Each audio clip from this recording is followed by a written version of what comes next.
Écoutons le journaliste politique et auteur Cordo Coleman qui se joint à nous ce soir depuis Paris. Merci de nous rejoindre à nouveau sur RT International. Vous êtes dans la capitale française. Quelle est l'humeur et l'atmosphère dans la ville en ce moment?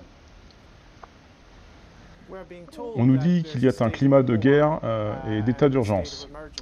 Nous avons déjà vécu ça en janvier et pour plusieurs semaines, nous entendions des sirènes en continu et il y avait des débats incessants à la radio sur la menace de l'islam radical et les groupes terroristes et ainsi de suite. Et donc nous vivons cela une nouvelle fois. Mais je pense de façon plus accentuée et nous allons avoir une intensification de la campagne médiatique qui est essentiellement une campagne de propagande pour que les Français aient peur des musulmans. Nous devons être clairs sur l'origine de la guerre contre le terrorisme.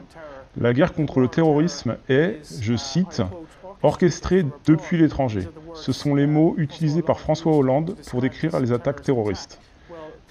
De même, les attaques qui ont été menées en Syrie et qui continuent en ce moment même massacrent la population et ces attaques ont également été orchestrées depuis l'étranger. Elles ont été orchestrées par l'OTAN et les attaques touchent la population civile de la Syrie depuis maintenant 4 ans.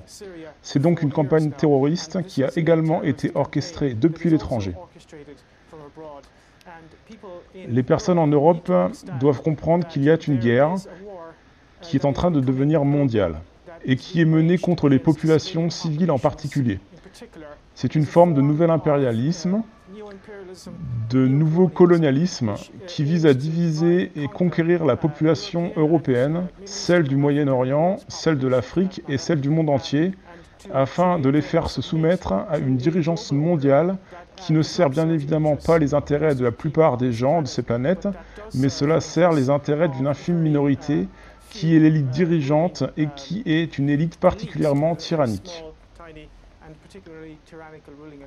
Il n'existe pas de guerre contre le terrorisme en tant que tel, mais il y a une guerre qui est menée en utilisant des groupes par procuration, et ces groupes terroristes par procuration sont utilisés contre les pays qui ont tendance à ne pas être d'accord avec la politique des États-Unis, d'Israël et de l'Allemagne, et ils sont également utilisés comme un moyen de pression sur les travailleurs en Europe dans une période de chômage de masse et d'austérité.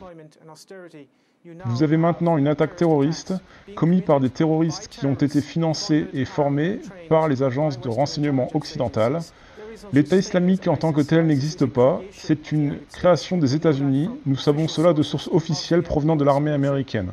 Les documents déclassifiés provenant de l'agence de défense et d'intelligence ont confirmé cela.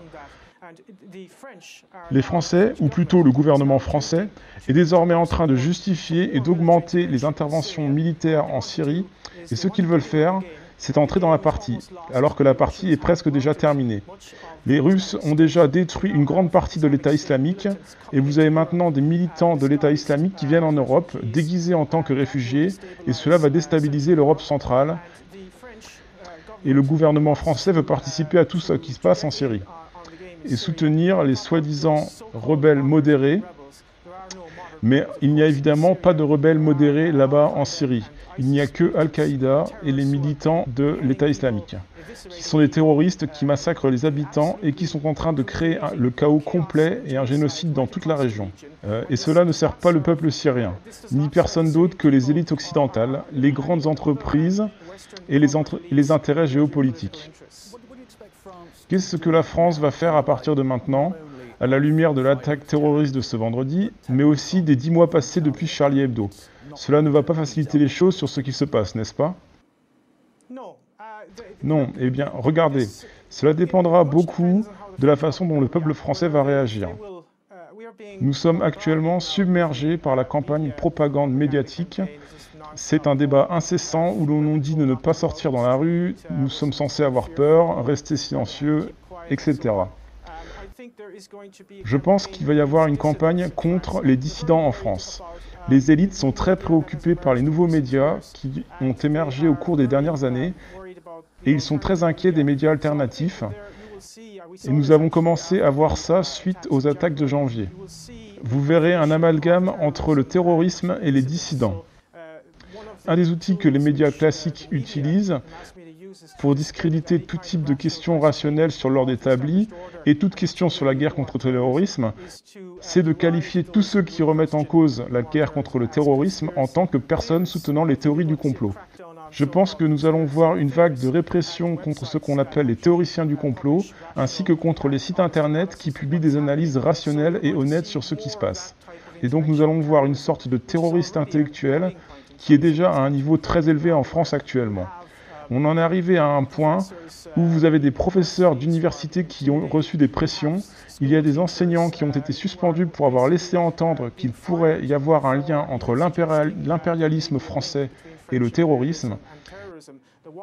Il y a eu récemment un cas, par exemple, d'un enseignant qui a presque perdu son emploi car il a suggéré qu'il pourrait y avoir un lien entre la politique française et le terrorisme. Nous entrons donc dans une période de terrorisme intellectuel profond. Et bien entendu, ces attaques terroristes aléatoires ressemblent à des petites guerres civiles de faible intensité.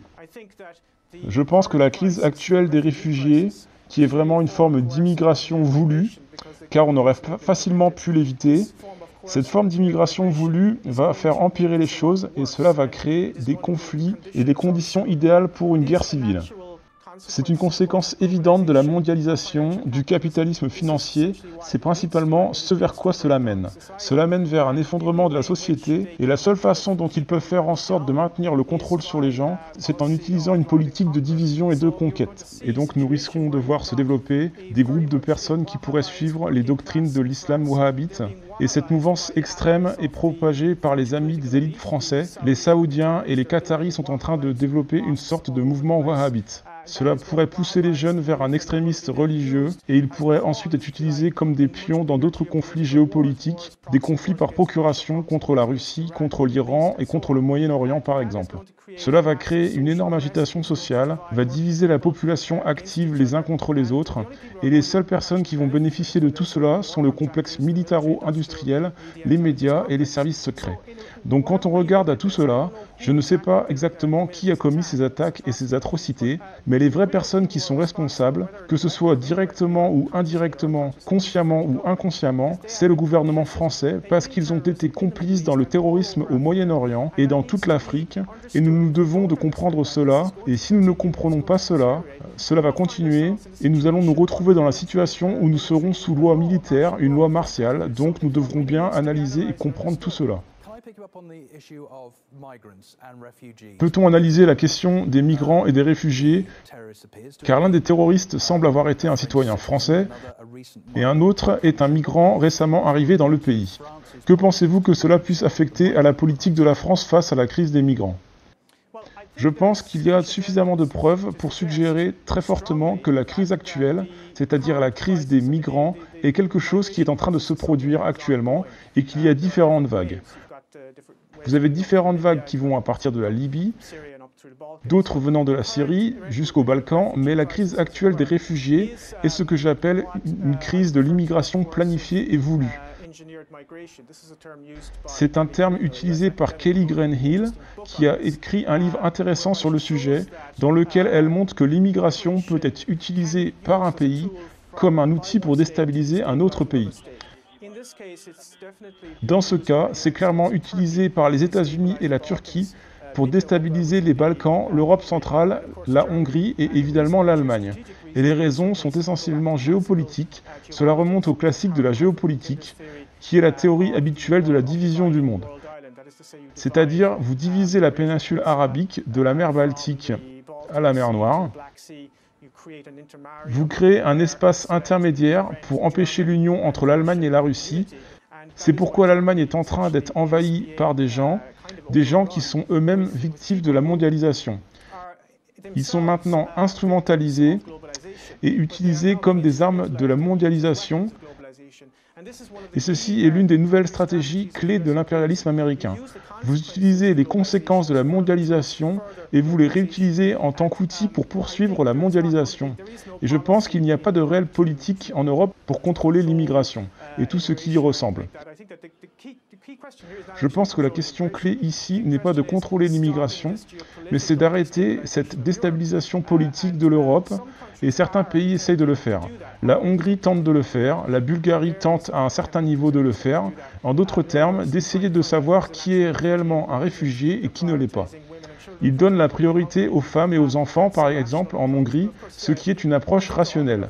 Mais Viktor Orban, de la Hongrie, a été diabolisé par l'Union européenne pour son insistance à appliquer les lois de l'Union européenne et de l'État hongrois.